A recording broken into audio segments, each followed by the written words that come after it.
Hello, and welcome to my talk, a report on a Hadza-led language documentation project. A major gap existed in Hadza language documentation when the Hadza-speaking people northwest of Lake Eyasi were not included. This talk, structured as a research report, 1. Introduces the Hadza-speaking community northwest of Lake Eyasi, 2. Describes how they undertook community-led language documentation during the years 2023 to 2024, as well as associated work in 2024-2025. And 3. Lists outcomes from the project. Reflection is made on the significance of the work as well as next steps. Before I start, I would like to note that a recording of this talk will be made available shortly after its live presentation, both on Zenodo at the DOI given, as well as on YouTube via the QR code on screen. To start with, Hadza is spoken in the immediate surroundings of Lake Eyasi in Tanzania, which is a country in East Africa. Some of the communities I have visited and worked most extensively with are indicated here in blue circles. In the past, and in some less careful scholarship even today, Hadza was classified as a member of the so-called Khoisan phylum of languages, linking it with the other non-Bantu languages which employ phonemic click consonants like Nama, spoken in Namibia, or Ngu, spoken in the Western Cape of South Africa. Today, it is commonly accepted that the genetic grouping of Khoisan is not coherent. Furthermore, Hadza cannot be convincingly linked to any so-called Khoisan language, nor any other language for that matter. It is therefore best described as a language isolate, which means that it has no demonstrable genetic link to any other languages. This map, which I've adapted from a seminal work on the Tanzanian Rift Valley, shows that Hadza, here highlighted in red, exists in a rich regional language ecology, in contemporary contact with languages from many different language phyla, here including Southern Nilotic Datoga, Eastern Nilotic Maasai, Eastern Bantu, including Ihanzu and varieties of Sukuma, as well as the Southern Cushitic language Iraqu. Determining language use and attitudes is a complex and important topic, and I can really only provide a rough sketch here. Happily, Jeremy Coburn's recent book chapter on Hadza language vitality provides some good recent discussion. I would also encourage those interested in further reading to consult a workshop report held in 2018 in which some Hadza people among speakers of other languages shared their thoughts on their language, the changes it is undergoing, and prospects for the future. This can be accessed by scanning the QR code on screen. Suffice it to say for now that Hadza is spoken by a small number of people and that in most communities it could be described as definitely endangered. This is a characteristic on the UNESCO language endangerment scale, which characterizes language as being mostly used by the parental generation and older. That is, children are no longer learning Hadza as their primary language. Though most Hadza people have positive attitudes about their language as unique and an important badge of identity and conduit for their culture, major challenges to its future viability exist, including loss of traditional land and wider political marginalization. I'd like now to play a brief clip of the Hadza language so that we can both get a sense of how the language sounds and how it looks. This particular recording was made as part of the Hadza documentation project and is part of a conversation between local researcher Paulina Nyerere on the right and Holo Magembe on the left. Here they talk about sacred meat.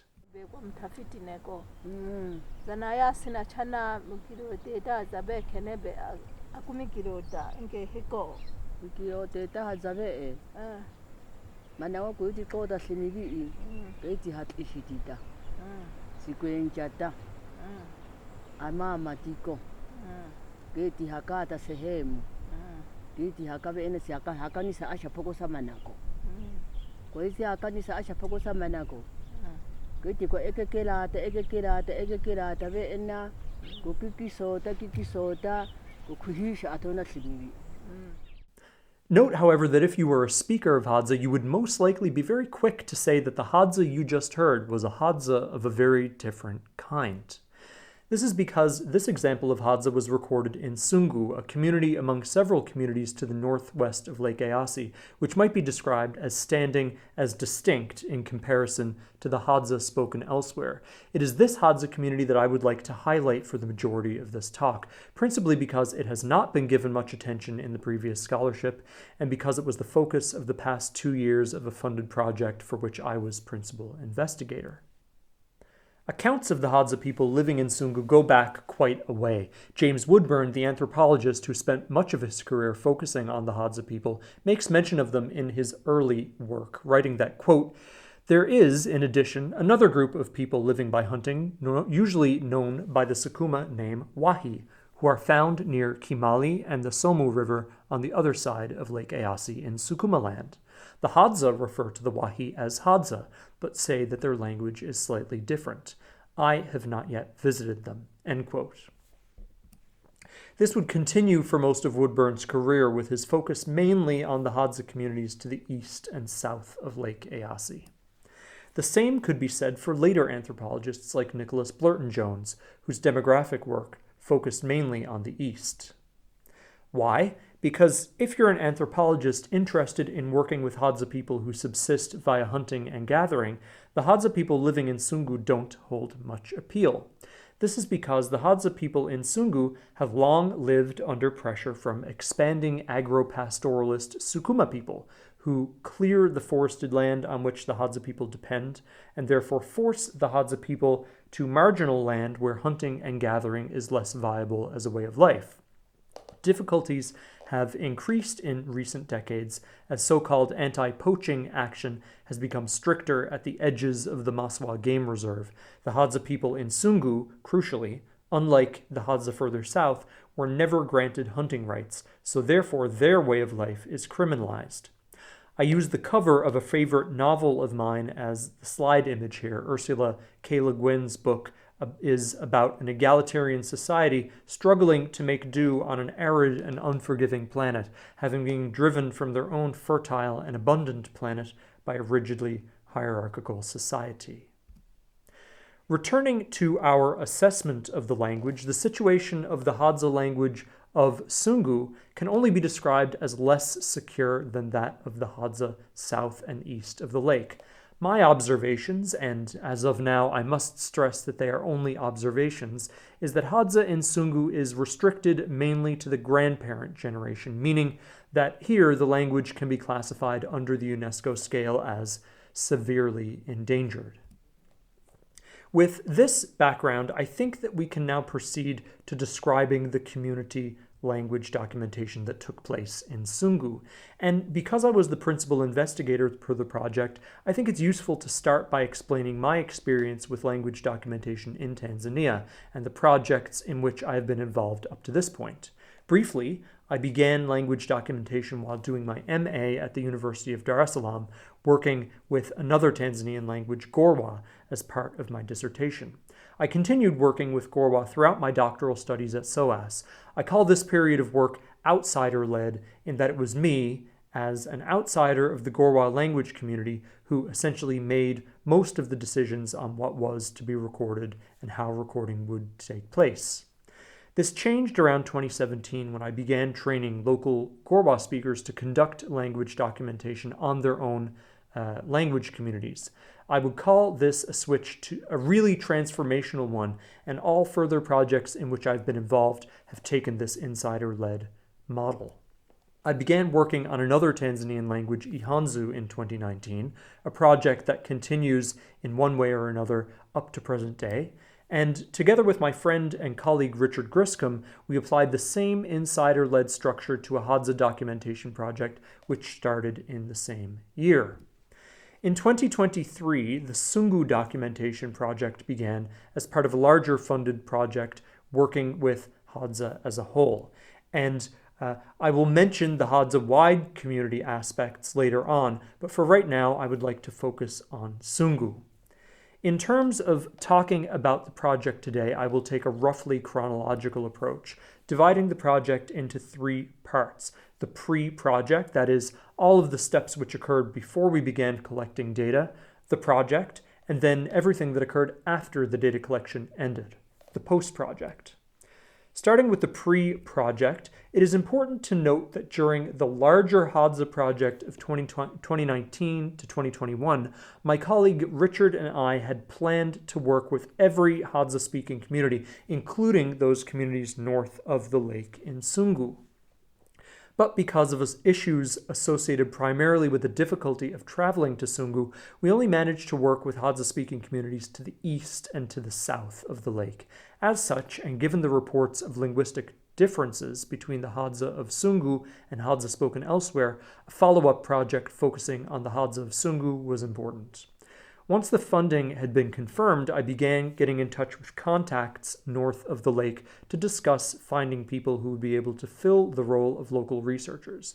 The people who would be recording the speakers, organizing the data, and translating and transcribing the materials they had recorded. The project itself began in August of 2023 when I returned to Sungu to meet the 2 new local researchers, Mayunga Muguli here on the left and Paulina Nyerere here in the center. I was accompanied to Sungu by Bunga Paulo here on the right, a Hadza speaker from the Mangola community who had been trained as a local researcher in the last funded project. Together, we spent 2 weeks in Sungu, Paulina and Mayunga learning everything from using recording equipment to the transcription software Elan. It should be said that Bunga's role here as a teacher was invaluable, as he could draw on important learned experience over several years, and about how the workflow had to be adapted to the needs and conditions in the Hadza community. The ensuing 12 months in Sungu, from August 2023 to August 2024, Paulina and Mayunga spent working with friends, neighbors, and other community members conducting language documentation. That is, to quote Nicholas Himmelmann, creating a lasting, multi-purpose record of a natural language. I play some excerpts from the recordings they collected here. So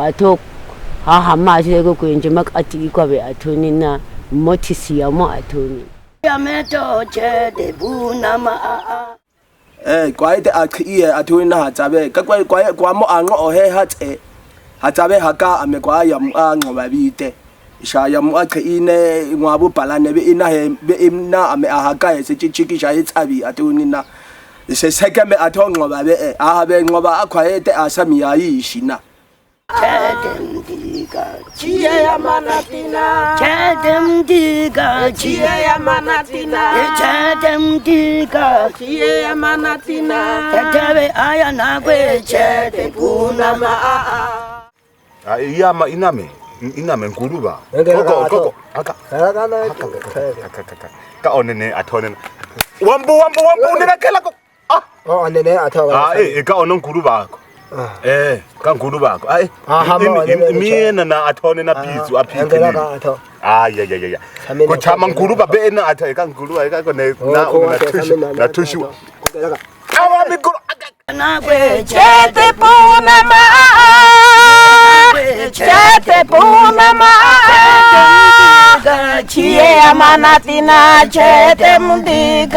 You can get a sense from the videos here that what they've achieved is no small feat. Records from dozens of individuals, including genres such as personal life histories, folk tales, and songs. The job of conducting language documentation is no small task, but Mayunga and Paulina took on their roles as local researchers in earnest, and despite having never previously worked with a computer or video camera, they've produced a collection of recordings both broad in scope and rich in content. For the remaining 12 months, September 2024 to August 2025, the recording equipment made its way through 4 of the other Hadza communities, allowing the teams from these locations to conduct documentation to fill gaps in their coverage. We then finished up in early September of this year. Now, 2 months on from the end of the project, it's possible to step back and give an assessment. Regarding the work done in Sungu, my understanding of the data thus far allows me to state that the Hadza community of Sungu is, in many ways, distinct. For each recording, a small amount of description was given as to what the recordings was about. Comparing the contents of the recordings from Sungu to other Hadza-speaking communities, it is clear that they have a subset of stories that exist nowhere else, and this is to be expected. Additionally, their oral histories, especially of resilience in the face of massive challenges, are a unique testament to a community resisting extermination. I've also noticed that whereas most of the Hadza songs elsewhere are rather formulaic and seem to be inherited, many Hadza songs in Sungu are composed by the singers themselves, showing a dynamism in this oral genre that is very exciting. In terms of the Sungu of Hadza being a different language variety compared to Hadza spoken elsewhere, neither me nor my colleagues who have seen portions of the data can answer this yet. This will require careful work both on a descriptive but also on a socio-linguistic level in order to determine if there are any linguistic differences between the varieties, as well as if Hadza speakers themselves consider these as separate varieties. I will finish this discussion of the Sungu community documentation with a crumb of incidental data, which allows us to be optimistic. Over the past several weeks in preparation for this talk, I've spent a lot of time going through the recordings in order to put them in their proper order. This will allow me to archive them during the winter break, and inevitably when one is going through a large set of recordings, there will always exist small recordings that have cut, or perhaps that have been recorded by mistake. This recording can't be archived because of its status, but given that the speakers are anonymous, I will play it here. What we hear here seems to be children who have gotten their hands on the recording device and who've turned it on and then immediately turned it off, realizing the trouble they'd be in. And what we hear in this 3 seconds is primarily the voice of a small child, probably no older than 3, but clearly that child is speaking Hadza. Given the dire situation of language endangerment in Sungu, this is once again a testament to their everyday resistance. For the sake of completeness, I'd like now to briefly review the project outputs as a whole. This includes the work conducted in Sungu, as well as the work conducted in the rest of the Hadza-speaking communities as part of the project. First, approximately 80 hours of new naturalistic speech recordings were made as part of this project. Considered in isolation, this would put Hadza among the more robustly documented of endangered languages. When eventually added to the existing recordings at the Endangered Languages Archive, this will mean a resource of Hadza recordings of over 300 hours. Along with the creation of naturalistic speech recordings, Hadza local researchers have also been working on producing transcriptions and translations of this material, the current total now reaching 18 hours. When transcribed and translated, these materials are now available for linguistic analysis, as well as for community outputs, including subtitled videos. A third promised output of the funded project was the development of a Hadza community orthography, a prototype of which you can see in the image here.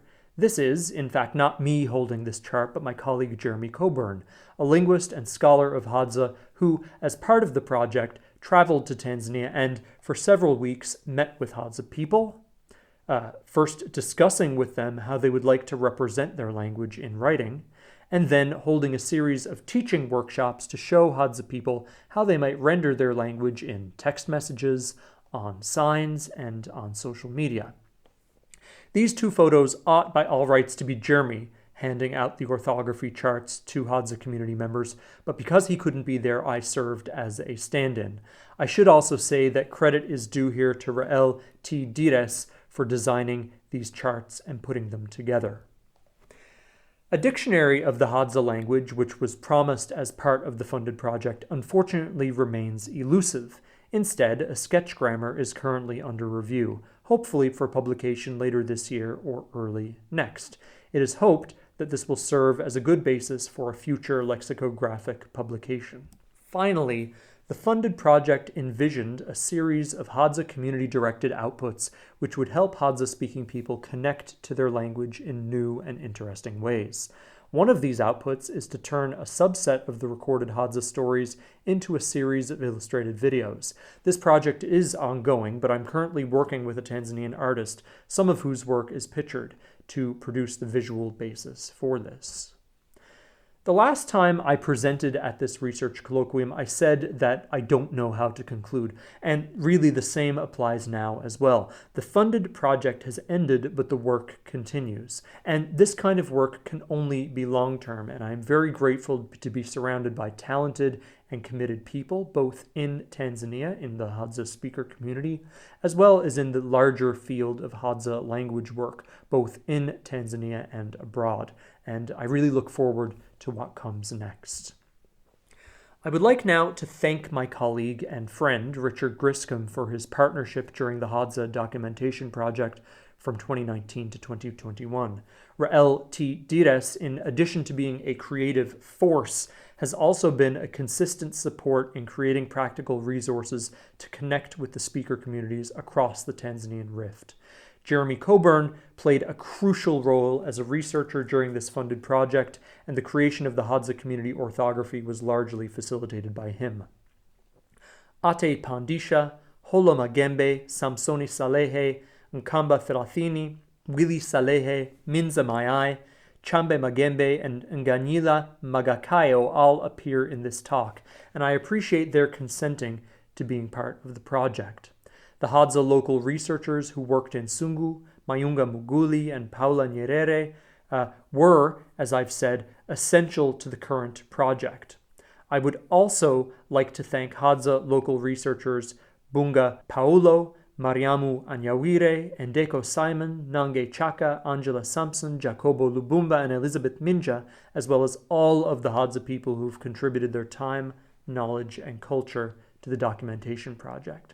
The research has, at various times, been funded by the Endangered Languages Documentation Project, the Firebird Foundation for Anthropological Research, as well as funds from my chair here at the University of Bayreuth. This support is gratefully acknowledged here.